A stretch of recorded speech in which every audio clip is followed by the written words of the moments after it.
Salve, Regina,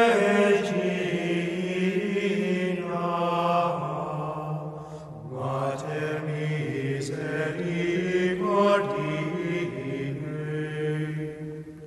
The image of Our Lady of Guadalupe is a sign, just as the woman clothed with the sun is the great sign. Our Lady is the sign given to us by God to lead us to Christ, her Son, and to understand who He is.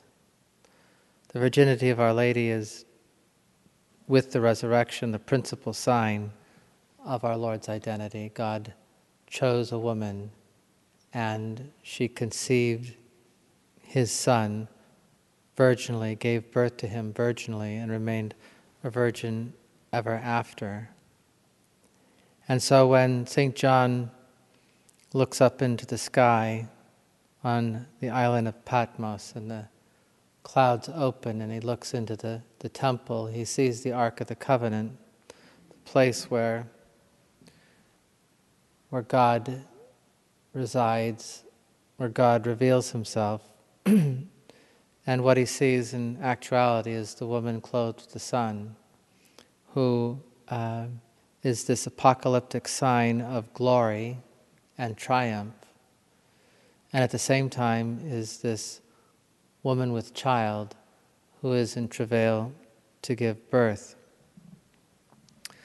A lot of times today people don't understand what the virgin birth means. They think it is just another way of saying the virginal conception of our Lord, or a way of talking about Our Lady's spiritual virginity, that she remained pure and holy, and that her virginity is a sign of that holiness, which it is, of course. Our Lady's virginity is a sign of that interior virginity that resides in all of its perfection in the Blessed Mother.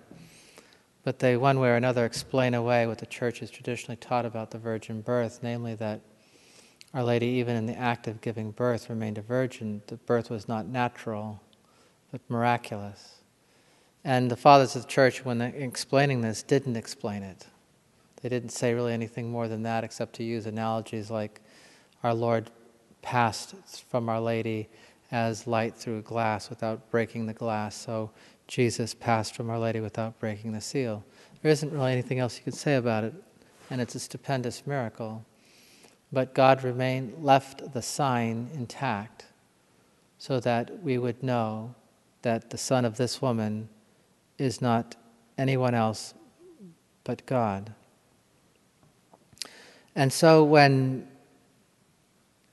God sent His mother to the Aztec people in the midst of their trials and sorrows, in the midst of the horror of human sacrifice and the worship of demons who murdered their subjects, God sent His mother as a sign, just in this exact form of Our Lady in the Apocalypse, who is standing in front of the sun on the moon, and who is with child, the Virgin with child.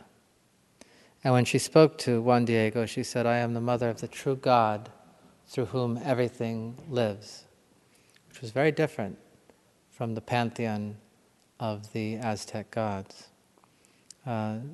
The Aztecs believed that the world was periodically destroyed and given birth again through cosmic events, and that time is always running out, and it's only a matter of time before the world ends again and it's reborn. The way of perpetuating, or at least putting off the end of the world, was human sacrifice. The gods demanded blood, they demanded the heart of man.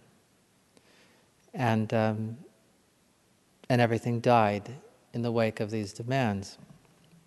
When Our Lady came, she revealed the truth about the one true God, and about His love for mankind, and about His value, the way He valued human life. And so this woman came with child and revealed herself to Juan Diego as her as his mother. And yet Juan Diego called Our Lady my little daughter. She was actually younger in the apparition than Juan Diego. Juan Diego was 51 or 53, in his early 50s, and Our Lady, is a young girl, and she comes to bring Jesus to these people and to be an image of compassion and the presence of God for them. And so today, we are still fighting the same battles that St. John witnessed in the Apocalypse. The dragon who hates the woman and her child and seeks to destroy them, and who is unable to do so and therefore goes to war with the rest of the woman's children, those who follow the commandments and give witness give testimony to Jesus Christ. And that's what we see today, and it's exemplified in a kind of global way through the attack on human life, especially abortion, which is really has the proportions of human sacrifice.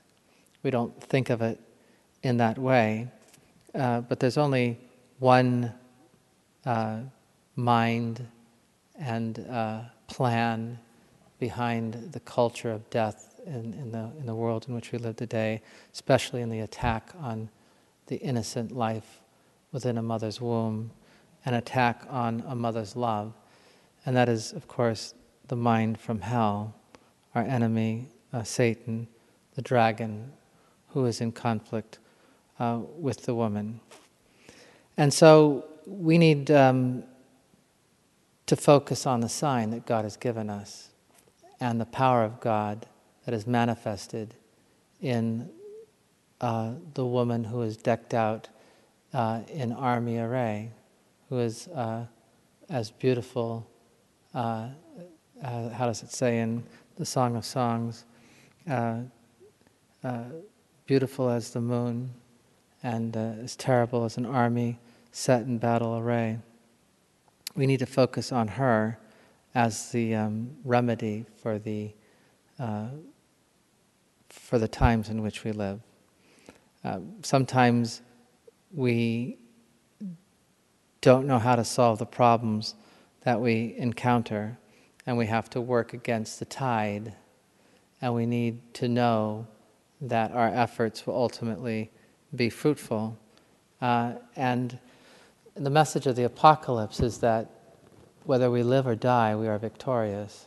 The martyrs who are bathed in the blood of the Lamb are victorious. They are washed clean. They are in white garments, even though they are bathed in the blood of the Lamb. And the Lamb who is victorious is the Lamb who is slain. It's the paradox of our faith. But that letter, or really it is a letter to the early churches, the 7 churches in the time of St. John, who are under persecution. He was telling them, you are already sharing in the victory. And the Apocalypse, while it was written to these 7 churches, was also a prophetic book. It talks about end times and tells us about the victory of the church at the end of time. And it's something that we always need to think about. And that's why Our Lady came to the Aztec people to give them that sign.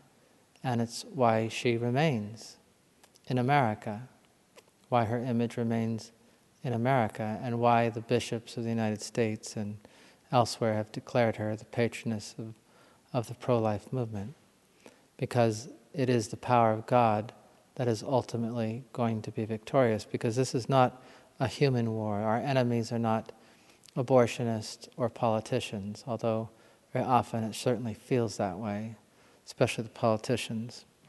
But our real enemy is Satan. And if there's a conspiracy to bring death and a defeat to our culture, that conspiracy is not of human origin. It is of diabolical origin. And so we need God's power always and everywhere. And if there's a power in this world that can make it possible for a virgin to become a mother and to retain her virginity even in the act of giving birth, then indeed all things are possible with God. Nothing is impossible for God. And that's that kind of faith that we need to have today. Our Lord tells his apostles that if they had the faith of a mustard seed, they could move mountains. And that's the kind of faith that we need now. And we need it and have a right to it and have an obligation to practice it in the most difficult moments, when our faith is challenged and when it seems as though it's a rat race and the rats are winning. That's when we need the faith most of all and the power of God. So we turn to the Blessed Mother and we entrust the pro-life movement to her and our culture and our country and most especially our hearts. And we beg her for the grace that we need. In Mexico City, people, especially the women, it's like in Fatima, will crawl on their knees to the icon of the Blessed Virgin for miles, on bloody knees. They come from miles from everywhere, crawling on their knees to the image of Our Lady of Guadalupe, begging for their families, whatever they need, for the conversion of their children. And they've been doing it, for centuries. And we need to get off our high horse and be willing to humble ourselves and continually beg the Blessed Mother for the victory that we need. She wants us to have the victory, and we need to fight for it. And we need most of all to entrust ourselves to her motherly love, because she promised Juan Diego, she is our mother who is with us. She is with us always, and she keeps us under her mantle and in the crossing of her arms.